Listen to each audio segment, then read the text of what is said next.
नमस्कार दोस्तों, स्वागत है आपका प्रीलिम्स विद हिमांशु में। जैसे आप जान ही रहे हैं कि हमारी पीवाईक्यू डिस्कशन क्लास चल रही है, तो आज हम इतिहास के यूपीएससी प्रीलिम्स 2017 के पीवाईक्यू डिस्कस करेंगे। चलिए शुरू करते हैं। हमारा आज पहला प्रश्न है कि ऋग्वैदिक कालीन आर्यों और सिंधु घाटी के लोगों की संस्कृति के बीच अंतर के संबंध में निम्नलिखित कथनों में से कौन सा या से सही है। तो पहला हमारा विकल्प है कि ऋग्वैदिक कालीन आर्य कवच और सिर शस्त्रान यानी हेलमेट का उपयोग करते थे, जबकि सिंधु घाटी की सभ्यता के लोगों में इनके उपयोग का कोई साक्ष्य नहीं मिलता। दूसरा ऑप्शन कह रहा है कि ऋग्वैदिक कालीन आर्यों को स्वर्ण, चांदी और ताम्र का ज्ञान था, जबकि सिंधु घाटी के लोगों को केवल तांबा यानी ताम्र और लोहे का ज्ञान था। ऑप्शन तीसरा कह रहा है कि ऋग्वैदिक कालीन आर्यों ने घोड़े को पालतू बना लिया था, जबकि इस बात का कोई साक्ष्य नहीं है कि सिंधु घाटी के लोगों इस पशु को जानते भी थे। तो हमको इसके उत्तर तक पहुंचना है। तो आप विकल्प दूसरा देखिए, इसमें कह रहा है कि ऋग्वैदिक कालीन आर्यों को स्वर्ण, चांदी, ताम्र का ज्ञान था, जबकि सिंधु घाटी के लोगों को केवल तांबा।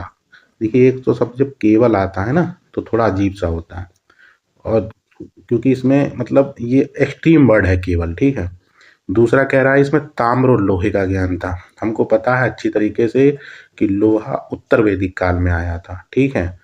तो लोहा ऋग्वैदिक काल में नहीं था, तो ये ऑप्शन गलत, लोहा गलत हुआ, तो ये दूसरा हमारा कैंसिल आउट हो गया, ठीक है। अगर हम दूसरे कैंसिल आउट करते हैं तो देखिए दूसरा कहाँ कहाँ है, दूसरा इसमें था और इसमें था, ठीक है। और हम ये पढ़ ही चुके हैं कि ऋग्वैदिक कालीन आर्यों को घोड़े का पालतू बना लिया था, जबकि कोई साक्ष्य नहीं है कि सिंधु घाटी के लोगों ने इसको पालतू पशु बनाया था। तो तीसरा विकल्प सही है, तो हमारा आंसर क्या हो जाएगा, सी हो जाएगा। और जो तीसरा विकल्प है ये 2013 के प्रीलिम्स में पहले भी ये पूछ चुके हैं, ठीक है, ये घोड़े के पालतू बनाने वाला। चलिए आगे बढ़ते हैं। अगला प्रश्न है कि मणिपुर संकीर्तन के संदर्भ में निम्नलिखित कथनों पर विचार कीजिए। तो पहला कह रहा है कि यह गीत और नृत्य का प्रदर्शन है। दूसरा कह रहा है केवल करताल ही एकमात्र वाद्य यंत्र है जो इस प्रदर्शन में प्रयुक्त होता है। तीसरा कह रहा है भगवान कृष्ण के जीवन की लीलाओं को वर्णित करने के लिए प्रदर्शित किया जाता है। तो उपयुक्त में से कौन सा ऐसे कथन सही है। अब देखिए विकल्प फिर से दो देखिए, इसमें फिर से केवल शब्द आया है, ये केवल शब्द आया है, तो जाहिर सी बात है जब केवल जैसे एक्सट्रीम वर्ड है तो एक मिनट रुकिए और सोचिए कि क्या ये सही है। केवल करताल का ही प्रयोग होता था और कोई वाद्य यंत्र नहीं, थोड़ी एक्सट्रीम सी बात लगती है ना। तो हम इसको अगर कैंसिल करें तो हमारा देखिए ए और सी दो कैंसिल हो गए, ठीक है। अब पहला विकल्प है कि यह गीत और नृत्य का प्रदर्शन है। जाहिर सी बात है जब कोई भी संकीर्तन होता है तो नृत्य और गीत दोनों ही होते हैं, ठीक है, तो ये सही है। दूसरा कह रहा है भगवान कृष्ण की जीवन लीलाओं को वर्णित करने के लिए प्रदर्शित किया गया था, ठीक है, तो ये भी सही है। तो हमारा आंसर क्या हो गया, बी हो गया। लेकिन हम इस तरीके से अपने प्रश्न के नजदीक तक पहुंच सकते हैं, केवल हो गया या बहुत ज्यादा ऐसा होता है, इससे शब्दों को स्ट्रीम वर्डों को अगर हम कैंसिल आउट करेंगे ना तो हम अपने प्रश्न के उत्तर तक नजदीक पहुंच जाएंगे, ठीक है। अगला प्रश्न देखिए। अगला प्रश्न कह रहा है कि निम्नलिखित में से कौन ब्रिटिश शासन के दौरान भारत में रैयतवाड़ी बंदोबस्त के प्रारंभ किए जाने से संबद्ध था। Lord Cornwallis, Alexander Read, Thomas Munro. नीचे दिए गए कोड का प्रयोग कर सही उत्तर को चुनिए। अब इसमें देखिए आप, हमको अच्छे से पता है कि लॉर्ड कॉर्नवालिस जो था वो रैयतवाड़ी से नहीं था, वो किससे था, स्थायी बंदोबस्त से था, स्थायी बंदोबस्त से था। तो जाहिर सी बात है ये कैंसिल हो गया, तो एक जहां जहां इसको काटेंगे आप आंसर अपने आप मिल जाएगा, वी दो सी यानी 2 और 3 यानी अलेक्जेंडर रीड और थॉमस मुनरो दोनों सही हैं, ठीक है। अब ये जो रैयतवाड़ी बंदोबस्त था ये 1992 में मद्रास में 12 महल में लागू हुआ था कैप्टन रीड द्वारा सबसे पहले। फिर 1820 में थॉमस मुनरो ने इसको शेष मद्रास में भी लागू कर दिया था। यह जो रैयतवाड़ी व्यवस्था थी, जो कुल ब्रिटिश जो प्रांत थे, क्षेत्र था, उसके 51% भाग पर लागू थी। ठीक है, तो इस तरीके से हम एलिमिनेशन ट्रिक से अपने उत्तर तक पहुंचने की कोशिश करेंगे। अब इस प्रश्न को देखिए, इसमें कह रहे हैं कि 1929 का व्यापार विवाद अधिनियम, ट्रेड डिस्प्यूट एक्ट, निम्नलिखित में से किसका प्रबंधन कर तो किसका उपबंध करता है? तो पहला ऑप्शन कह रहा है उद्योगों के प्रबंधन में कामगारों की भागीदारी। दूसरा कह रहा है औद्योगिक झगड़ों के दमन के लिए प्रबंधन के पास मनमानी करने की शक्ति। तीसरा कह रहा है व्यापार विवाद की स्थिति में ब्रिटिश न्यायालय द्वारा हस्तक्षेप। और चौथा कह रहा है अधिकरणों यानी ट्रिब्यूनल्स की प्रणाली तथा हड़तालों पर रोक। ठीक है, तो आप सोचिए 1929 का टाइम है और इस समय स्वतंत्रता आंदोलन अपने पूरे पीक पे था और उसमें मजदूर भी, ठीक है, फैक्ट्री वर्कर भी लगातार भाग ले रहे थे। तो सरकार नहीं चाहती थी कि हड़तालें हों और मतलब मजदूर और जो जो मजदूर वर्ग है या मजदूरों के संघ है वो इसमें भाग लें। तो ये इसीलिए लाया गया था डी ऑप्शन, अधिकरणों की प्रणाली तथा हड़तालों पर रोक करना सरकार का मुख्य उद्देश्य था। ठीक है, ये इसका उद्देश्य क्या था कि व्यापार विवादों की जांच करना इसका मुख्य उद्देश्य था। और हमको पता है कि भगत सिंह और बटुकेश्वर दत्त ने जब 8 अप्रैल 1929 को केंद्रीय विधानमंडल में बम फेंका था तो उस समय इसी बिल पर बहस चल रही थी। ठीक है, तो ये ट्रेड डिस्प्यूट बिल इसी से संबंधित है। अगला हमारा ऑप्शन है 24 नंबर प्रश्न है, इसमें कह रहे हैं कि निम्नलिखित कथनों पर विचार कीजिए। फैक्ट्री एक्ट 1881 औद्योगिक कामगारों की मजदूरी नियत करने के लिए और कामगारों को मजदूर संघ बनाने के दृष्टि से पारित किया गया था। अगला ऑप्शन कह रहा है यह नियम लोखंडे ब्रिटिश भारत में मजदूर आंदोलन को संगठित करने में अग्रणी थे या अग्रगामी थे। उपयुक्त में से कौन सा या से कथन सही है? अब आप पहले वाले ऑप्शन को देखिए, कह रहा है कि फैक्ट्री एक्ट 1881 औद्योगिक कामगारों को मजदूरी नियत करने के कामगारों को मजदूर संघ बनाने की दृष्टि से पारित किया गया। आप सोचिए 1881 लॉर्ड रिपिन के समय में ये पहला फैक्ट्री अधिनियम आया था। खुद आप सोचिए कि अंग्रेज कहेंगे कि आप संघ बना लीजिए आसानी के साथ और संघ बना के कल को हमारे खिलाफ ही आंदोलन करिए, कभी नहीं हो सकता। एकदम एक्सट्रीम बात है, इतनी सहूलियत कैसे दे सकते हैं? संघ बनाने के लिए अभी भी लोग विरोध करते हैं कि संघ नहीं बनाना है, जब गुट बनता है तो विवाद होता है, उस समय कहेंगे कि आप संघ बनाइए आराम से, तो ये कभी नहीं हो सकता। तो पहले हटा दीजिए, आप जैसे पहले गया तो ये दोनों चले गए। अब या तो बी सही है डी सही है, लेकिन हमने 50% काम कर लिया अपना। तो इसका जो दूसरा ऑप्शन है ये लोखंडे ये सही है। ठीक है, ये नियम लोखंडे भारत में मजदूर आंदोलन को संगठित करने में अग्रगामी थे, ये एकदम सही बात है। ठीक है, तो 1881 में प्रथम फैक्ट्री अधिनियम आया था लॉर्ड रिपिन के समय में। 7 वर्ष से कम उम्र के बच्चों को काम करने पर रोक लगा दी गई थी इसमें। इसके अलावा 7 से 9 वर्ष के बच्चों के लिए 9 घंटे तक कार्य करने की अनुमति थी। साप्ताहिक 4 छुट्टियां दी गई थी 7 से 9 वर्ष के बच्चों के लिए। अगर हम पहले यह नियम लोखंडे की बात करें तो इन्होंने मुंबई मिल हैंड एसोसिएशन का गठन किया था, जो भारत का पहला मजदूर संघ था। ठीक है, आगे बढ़ते हैं। अगला प्रश्न है हमारा कि 1927 में बटलर कमेटी का क्या उद्देश्य था?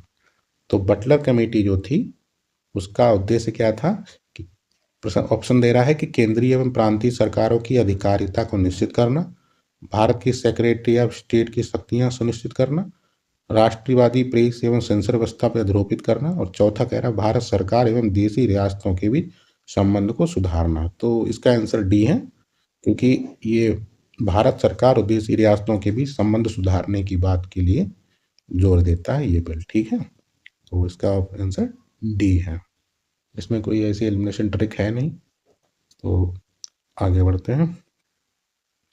अगला प्रश्न है हमारा कि निम्नलिखित युग्मों पर विचार कीजिए। राधाकांत देव ब्रिटिश इंडियन एसोसिएशन के प्रथम अध्यक्ष थे। दूसरा कह रहा है गुजुल लक्ष्मी नरुस चेट्टी मद्रास महाजन सभा के संस्थापक। तीसरा कह रहा है सुरेंद्र नाथ बनर्जी इंडियन एसोसिएशन के संस्थापक। तो उपरोक्त युग्म में से कौन सा से सुमेलित है, यानी कौन सा सही है। तो देखिए ये जब हम पढ़ेंगे ना तो इतिहास में, तो ये सारी जो अधिनियम जो भी बने हैं संगठन उनके बारे में, तो उसमें से ये बहुत आसान सा प्रश्न है। तो ये पहला वाला हमारा ऑप्शन सही है कि राधाकांत देव ने ही ब्रिटिश इंडियन एसोसिएशन के पहले अध्यक्ष थे। और तीसरा ऑप्शन भी सही है, सुरेंद्र नाथ बनर्जी इंडियन एसोसिएशन के संस्थापक थे। सुरेंद्र नाथ बनर्जी को ने आईएएस की परीक्षा पास की थी, लेकिन किसी कारणवश इनको बाहर कर दिया गया था। तो हमारा ऑप्शन बी गलत है, क्योंकि गुजुल नरुस लक्ष्मी जो चेट्टी हैं, इन्होंने मद्रास महाजन सभा का संस्थापक नहीं थे। ये मद्रास नेटिव एसोसिएशन के संस्थापक थे, मद्रास नेटिव एसोसिएशन। ठीक है, तो ये मद्रास नेटिव एसोसिएशन के संस्थापक थे और इसका गठन 1852 में हुआ था। ठीक है, एक सेकंड, 1852 में इसका गठन हुआ था। अगला प्रश्न है कि निम्नलिखित में से कौन सा एक काकतीय राज्य में अति महत्वपूर्ण समुद्र पत्तन है। तो देखिए समुद्र पत्तन से अक्सर प्रश्न पूछता है यूपीएससी, हमने पहले भी देखा है और ये फिर से है। तो इसमें क्या इसका आंसर है, इसका आंसर है मोटूपल्ली। ठीक है, मोटूपल्ली का जो पत्तन है, समुद्र पत्तन है, वो काकतीय वंश का महत्वपूर्ण समुद्र पत्तन है। और काकतीय वंश की एक महिला शासिका थी रुद्रमा देवी, जिनके बारे हम पढ़ते हैं, बड़ी प्रसिद्ध शासिका थी। मार्को पोलो जो था वो काकतीय वंश में आया था और उसने रुद्रमा देवी के बारे में, उनकी वीरता के बारे में काफी वर्णन दिया है। 1323 में मोहम्मद बिन तुगलक ने प्रताप रुद्र देव को हराकर काकतीय राज्य को काकतीय वंश को या राज्य को अपने कब्जे में ले लिया था। ठीक है, तो इसका मुख्य पतन कौन सा था, मोटूपल्ली। अगला है हमारा कि भारत के धार्मिक इतिहास के संदर्भ में निम्नलिखित कथनों पर विचार कीजिए। स्वतांत्रिक और सम्मतीय जैन मत के संप्रदाय थे। दूसरा कह रहा है सर्वस्ववादियों की मान्यता थी कि दृग्विषय फिनोमिना के अवयव पूर्णतः क्षणिक नहीं है, अपितु अव्यक्त रूप में सदैव विद्यमान रहते हैं। ठीक है, माइक। तो पहला वाला आप देखिए, स्वतांत्रिक और सम्मति जैन मत के संप्रदाय हैं। तो हम जानते हैं कि स्वतांत्रिक जैन मत ना होकर बुद्धों का है, बौद्ध धर्म का है ये। एक सेकंड, ये बौद्धों का है। स्वतांत्रिक हम जान रहे हैं कि जो चौथी बौद्ध संगति हुई थी उसमें बौद्ध धर्म दो भागों में टूट गया था, हीनयान और महायान। तो स्वतांत्रिक हीनयान की एक शाखा है, क्योंकि हीनयान आगे जाके वैभाषिक और स्वतांत्रिक दो मतों में टूट गया था। तो ये बौद्ध धर्म से जुड़ा हुआ है। तो पहला ऑप्शन हमारा गलत है, पहला गलत हुआ तो ए और सी कैंसिल आउट हो गए। तीसरा सही, दूसरा विकल्प ये सही है, तो इसका आंसर क्या हो गया, बी इसका आंसर है। ठीक है, चलते हैं आगे। अगला प्रश्न है कि भारतीय इतिहास के संदर्भ में द्वैध शासन ड्यार्की सिद्धांत किसे निर्दिष्ट करता है। ठीक है, तो इसका आंसर है, एक सेकंड, इसका आंसर है डी। ठीक है, प्रांतों, एक सेकंड, एक सेकंड, एक सेकंड, प्रांतों को प्रत्यावर्तित विषयों को दो वर्गों में विभाजन। ठीक है, तो हम जानते हैं कि 1919 के अधिनियम में दो भागों में हस्तांतरित और आरक्षित विषयों को बांट दिया गया था। ठीक है, तो ये 1919 के अधिनियम, जैसे हमने बोला ही था, अधिनियम को बहुत अच्छे से पढ़ना है, चाहे वो 1773 हो। ठीक है, तो इनको 1813, 33, 1909, 19 और 35 इनको बहुत अच्छे से करना है, क्योंकि इनसे प्रश्न लगभग हर साल आ ही जाता है। ठीक है, अगला प्रश्न है हमारा कि बोधिसत्व पदम पाणी का चित्र सर्वाधिक प्रसिद्ध है और प्रायः चित्रित चित्रकारी है जो कहाँ है। तो देखिए बौद्ध की बात की जा रही है तो हमको पता है अजंता गुफा इसी से रिलेटेड थी।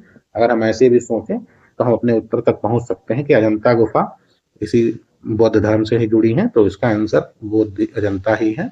और हम जानते हैं कि अजंता में टोटल 29 गुफाएं हैं, उसमें 4 चैत्य हैं और बाकी 25 विहार हैं।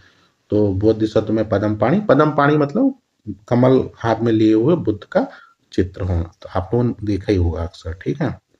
तो इसका आंसर अजंता है।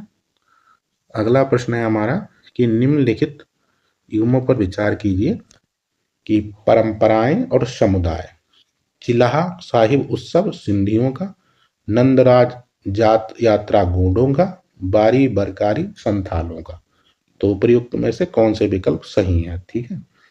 तो देखिए पहला तो सही है क्योंकि ये सिंधियों का त्योहार है, इनके जो झूलेलाल होते हैं जो मुख्य मतलब इनके भगवान या ईश्वर, उनके उपलक्ष्य में ये मनाया जाता है। और दूसरा है कि नंदा राज जात यात्रा, ये उत्तराखंड में होता है और 12 वर्षों में एक बार आयोजित किया जाता है, तो ये गोंडों का नहीं है, ठीक है।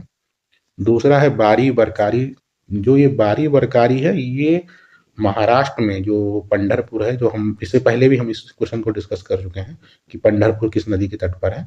तो पंढरपुर में ये एक यात्रा होती है, तो ये संथालों का नहीं है, ठीक है। तो ये दो हमारे गलत हैं, तो एक सही है, केवल ए, ठीक है।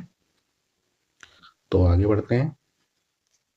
अगला प्रश्न है हमारा कि निम्नलिखित में से सूर्य मंदिरों के लिए विख्यात है। तो अर्शवल्ली, अमरकंटक, ओंकारेश्वर, तो कौन सा सही है। तो देखिए ये प्रश्न तो आसानी है कि हम जान ही रहे हैं अमरकंटक क्यों प्रसिद्ध है। अमरकंटक प्रसिद्ध है नर्मदा नदी के उद्गम के लिए, ठीक है। तो ये तो गलत हो गया। दूसरा है ओंकारेश्वर, हम जानते हैं 12 जो ज्योतिर्लिंग है भगवान शिव के, उसमें से एक ओंकारेश्वर है, तो ये भी गलत हो गया। तो ये 2-3 तो गलत हो गए, तो सही क्या हो गया, ये सही हो गया। हर्षवल्ली जो है आंध्र प्रदेश में एक सूर्य मंदिर है और गंग शासक देवेंद्र वर्मा ने इसका निर्माण करवाया था 7वीं शताब्दी में, तो हमारा ये सही है, ठीक है। तो बाकी ये दोनों सूर्य मंदिर नहीं है। अगला प्रश्न हमारा है कि भारतीय स्वतंत्रता संघर्ष के संबंध में निम्नलिखित घटनाओं पर विचार कीजिए। रॉयल इंडियन नेवी में गदर, भारत छोड़ो आंदोलन का प्रारंभ और द्वितीय गोलमेज सम्मेलन। उपयुक्त में से घटनाओं को हमको कालक्रम में सेट करना है, ठीक है। तो हम जान ही रहे हैं कि जो गदर हुआ था ये 18 फरवरी को हुआ था, कब, 1946 में। दूसरा भारत छोड़ो आंदोलन 8 अगस्त 1942 और द्वितीय गोलमेज सम्मेलन कब हुआ था, 7 सितंबर 1931 से 1 दिसंबर 1931 तक। तो अगर हम क्रम लगाएंगे तो 3-2-1 होगा, 3-2-1, यानी हमारा ऑप्शन सी सही हो जाएगा, ठीक है। क्योंकि इस हिसाब से डेटों के हिसाब से हमारा आंसर क्या हो जाएगा, सी हो जाएगा। सी। चलिए, ओके, आगे बढ़ते हैं, ठीक है। Thank you. तो आज इतना ही था। बने रहिए, जुड़े रहिए, लगातार प्रयास कर रहा हूँ बेहतर करने का। तो चैनल को सब्सक्राइब करिएगा, शेयर करिएगा। धन्यवाद।